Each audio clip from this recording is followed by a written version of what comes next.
Hello বন্ধুরা, আপনারা কেমন আছেন? আশা করি অনেক ভালো আছেন। আমরাও অনেক ভালো আছি। আজকে নিয়ে এসেছি ডিমের কোরমার রেসিপি। দেখুন, লাইন গ্যাস নাই, তার জন্য এখানে এলপি গ্যাসে ডিমের কোরমার রেসিপিটা করে নিচ্ছি। আপনারা অবশ্যই দেখবেন আর কমেন্ট করবেন। দিয়ে দিলাম পেঁয়াজ ব্লেন্ড করা 2 চামচ, আর ডিমটা আমি হালকা করে ভেজে নিয়েছি।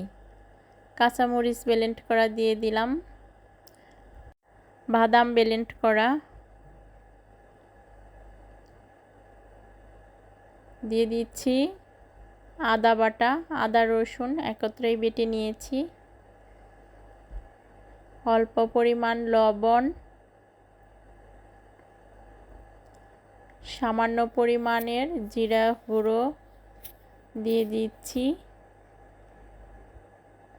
দিয়ে দিলাম দারচিনি, গরম মশলা, এলাচ গুঁড়ো সব কিছু মিশানো একটা স্পেশাল মশলাটা তৈরি করে নিচ্ছি, সেটাই দিয়ে দিচ্ছি। এখানে অল্প পরিমাণ দিয়ে দিয়েছি, অল্প করে পানি দিয়ে দিলাম।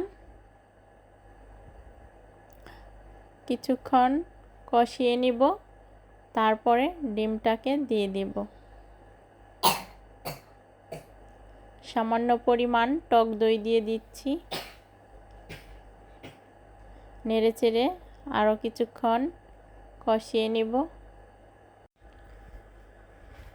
হয়ে গেছে কষানোটা, আমি ডিমটাকে দিয়ে দিব। তার আগে দিয়ে দিচ্ছি বেস্তাটা আমি আগেই কালার করে উঠিয়ে রেখেছি। এখন এই যে এখানে দিয়ে দিলাম।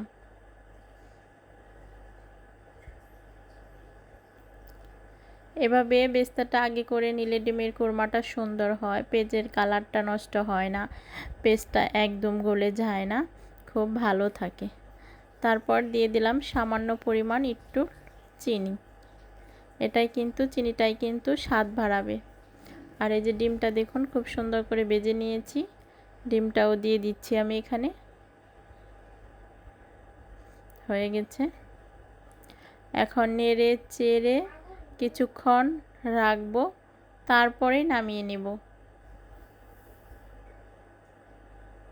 আমি অল্প পরিমাণ পানি দিব এখানে, কিন্তু এখন না, একটু নেড়ে চেড়ে নিই। নেড়ে চেড়ে মিক্স করে তারপরে পানিটা দিয়ে দেব এখানে। মাইশা কিচেনের ভিডিওগুলি ভালো লাগলে অবশ্যই কমেন্টের মাধ্যমে জানাবেন, আরও উৎসাহিত করবেন। এখন আমি এই যে নামিয়ে রাখবো কিছুক্ষণের ভিতরেই। দেখুন কি সুন্দর হয়েছে কোরমাটা, ভালো লাগছে। আশা করি খেতেও ভালো লাগবে। এই যে আমি পরিবেশন করে নিয়েছি, খুব সুন্দর হয়েছে ডিমের কোরমাটা, খুব ভালো লাগছে দেখে কালারটা। আল্লাহ হাফেজ।